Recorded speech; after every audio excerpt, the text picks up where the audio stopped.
உலகமெங்கும் வாழ்ந்து கொண்டிருக்கும் நெக்ஸ்ட் ஜென் நேயர்கள் அனைவருக்கும் அன்பான வணக்கங்கள். நான் உங்கள் வாழ்க வளமுடன் ஜோதிடர் ஸ்ரீ குரு சுந்தர வடிவேல்.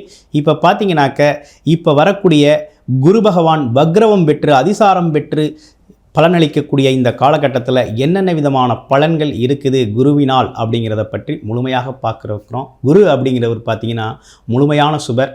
அவர் பார்த்தீங்கன்னாக்க இப்போ வக்ரவம் பெற போகிறார்.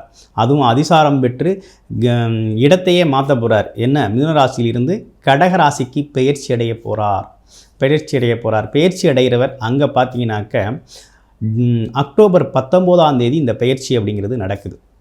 இந்த வக்ரவ பயிற்சி அப்படிங்கிறது நடக்குது. அது மட்டும் இல்லாமல் பார்த்தீங்கன்னாக்க அக்டோபர் 10 பார்த்தீங்கன்னா நவம்பர் 11 வரையுமே பார்த்தீங்கன்னாக்க அவர் அங்கே இருக்கக்கூடிய அற்புதமான அமைப்பு, பார்வை பலன்கள் எல்லா ராசிக்கும் பார்த்திங்கன்னா பல்வேறு விதமான முன்னேற்றங்களை கொடுக்க இருக்கிறார். அடுத்து நவம்பர் 11 டிசம்பர் 4 வரை மீண்டும் வக்ரவம் பெற்று பார்த்திங்கன்னா வக்ரவம் பெற்று என்ன பண்ணுறார் அப்படின்னு பார்த்தோம்னாக்க அந்த கடகராசியிலேயே வக்ரவம் பெற்று அமரப் போகிறார். கடகராசியில் வக்ரவம் பெற்று அமர்ற அந்த காலகட்டத்திலையும் பல்வேறு விதமான சேஞ்சஸை ஒவ்வொரு ராசிக்கும் கொடுக்குறார். அது இல்லாமல் பார்த்தீங்க அப்படின்னா டிசம்பர் 4 திரும்ப மீண்டும் மிதுனராசிக்கே வக்ரவ நிலையிலேயே அமர்றாரு. அது பார்த்திங்கனாக்க உங்களுக்கு மார்ச் 11 வரையுமே அவர் வக்ரவ நிலையில் தான் இருக்கிறார்.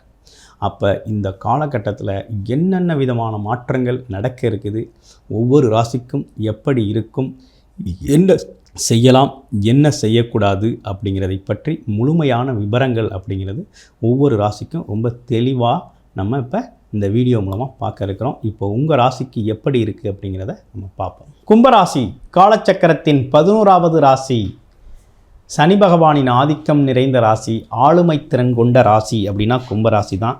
எந்த இடத்துக்கு போனாலும் மதிப்பு, மரியாதை, கௌரவம், அந்தஸ்து, புகழ் அப்படிங்கிறது உங்களுக்கு மறையாது.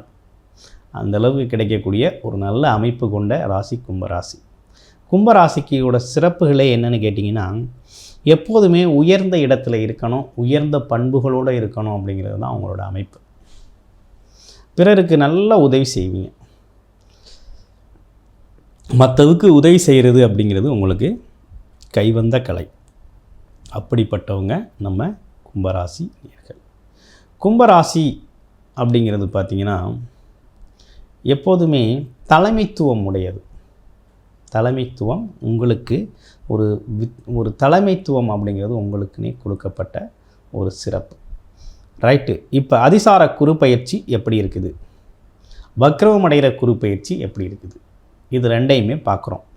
இப்போ அதிசார குரு பயிற்சி எப்படி இருக்குது அப்படின்னு பார்த்தோம்னா, ஏற்கனவே குரு பகவான் அப்படிங்கிறது குரு பார்வையோடு நீங்கள் இருந்தீங்க. குரு பார்வையோடு இருந்த காலம் இது. குரு பார்வை அப்படிங்கிறது உங்களுக்கு பார்த்திங்கன்னா குரு உங்களுடைய ராசியிலேருந்து 5ஆம் இடத்திலிருந்து குரு அப்படிங்கிறவர் பார்த்துக்கிட்டு இருந்தார். குரு பார்வை அம்சமாக இருந்துச்சு.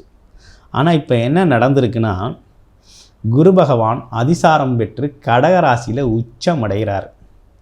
உச்சமடைகிற குரு பகவான் என்ன பண்ணுறாரு அப்படின்னா, உங்கள் ராசிக்கு 2ஆம் இடத்துல சனி பகவான் வக்ரகதி நிலையில் இருக்கக்கூடிய சனி பகவானை பார்க்குறாரு.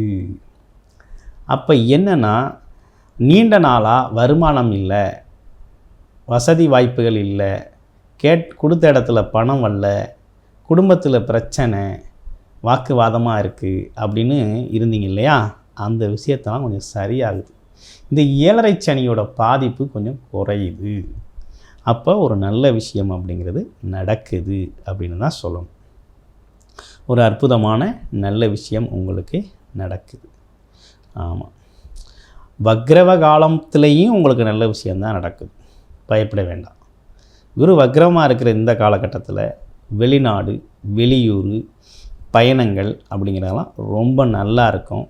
பொன் பொருள் ஆதாயம் கிடைக்கக்கூடிய காலகட்டமாக மாறுது. ஒரு அதிர்ஷ்டம் அப்படிங்கிறது உருவாகுது. வீடு கட்டணும், அதே நேரத்தில் வீடு வாங்கணும் அப்படிங்கிறது, தொழிலை மாற்றிக்கிறது, அதே நேரத்தில் வேலை தொழிலில் இருக்கக்கூடிய சங்கடங்கள், பிரச்சனைகளை சரி செய்கிறது, பழைய விஷயங்களை சரி செய்கிறது, இப்படிப்பட்ட விஷயங்கள்லாம் அவங்களுக்கு நல்ல முன்னேற்றத்தை தரக்கூடிய காலகட்டம். இதுலேயும் பார்த்தீங்கன்னா பதவி உயர்வுக்காக நீங்கள் வெயிட் பண்ணிக்கிட்டு வந்திருப்பீங்க. பதவி உயர்வுகள் கிடைக்கக்கூடிய காலகட்டமாகவும் இது அமையுது.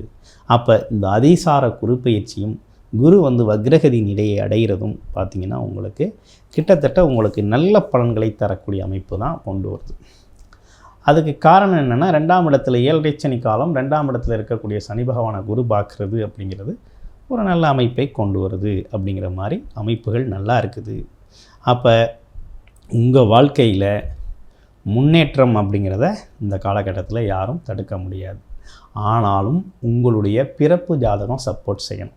பிறப்பு ஜாதகத்தில் என்ன தசாபுத்தி அமைப்பு இருக்குது, குரு பகவான் எப்படி இருக்கிறார், அதே போல் குரு என்ன ஸ்தான பலம் பெற்றிருக்கிறார். குரு பார்த்திங்கனாக்க 16 வருடங்கள் குருவோட தசாபுத்தி காலம். குரு நல்ல பலனை செய்யக்கூடியவர், சுபர், அதுவும் இயற்கை சுபர். குரு பார்த்தால் கோடி நன்மைன்னு சொல்கிறோம் இல்லையா, அந்தளவுக்கு குரு அப்படிங்கிறவர் நல்ல விஷயங்களை நிறைய செய்யக்கூடியவர். உங்கள் ராசிக்கு நல்ல விஷயங்களை நிறைய கொடுக்குறாரு. இந்த காலகட்டத்தில் கொடுக்கக்கூடிய அமைப்பு உருவாகிருக்குது. ஆமாம், நீண்ட நாளாக எங்களுக்கு குரு பார்வை இருக்குது நல்ல, ஆனால் இருந்தாலும் எதுவும் நல்லதே நடக்கலை. ஆமாம், நாங்கள் பல்வேறு விதமாக முயற்சி செஞ்சிட்டோம், என்னென்னமோ செஞ்சிட்டோம், ஆனால் எதுவும் பெருசாக நல்லபடியாக நடக்கலை, ஒரு மாற்றம் ஏற்படலை அப்படின்னு சொன்னீங்க இல்லையா. ஒரு அருமையான மாற்றம், முன்னேற்றம் அப்படிங்கிறத குரு பகவான் உருவாக்குறாரு. அப்போ இந்த காலகட்டத்தை முறையாக நீங்கள் பயன்படுத்திக்கங்க. உங்களுடைய பிறப்பு ஜாதகத்தின் திசாபுத்தி பார்த்து பயன்படுத்துங்க. ஆமாம், நிலை எப்படி இருக்குங்கிறத பார்த்து பயன்படுத்துங்க. அது மட்டும் இல்லாமல் உங்களுடைய பிறப்பு ஜாதகம் தொடர்பான பர்சனல் கன்சல்டேஷன் உங்களுக்கு தேவைப்படுது. வேலை, தொழில், வருமானம் மற்றும் திருமணம் சார்ந்த விஷயங்கள், அது இல்லாமல் பார்த்தீங்கன்னாக்க வெளிநாடு, வெளியூர் யோகங்கள் எப்படி இருக்குது, திடீர் அதிர்ஷ்டங்கள் எப்படி இருக்குது அப்படிங்கிறதை பற்றி ஒரு முழுமையான ஒரு பர்சனல் கன்சல்டேஷன் தேவைப்படுது அப்படின்னா உங்கள் டிஸ்பிளேல தர நம்பருக்கு கால் பண்ணி அப்பாயின்மெண்ட் ஃபிக்ஸ் பண்ணிவிட்டு உங்களுடைய பிறப்பு ஜாதகம் தொடர்பான அனைத்து தகவல்களையும் நீங்கள் பார்த்து தெரிந்து கொள்ளலாம்.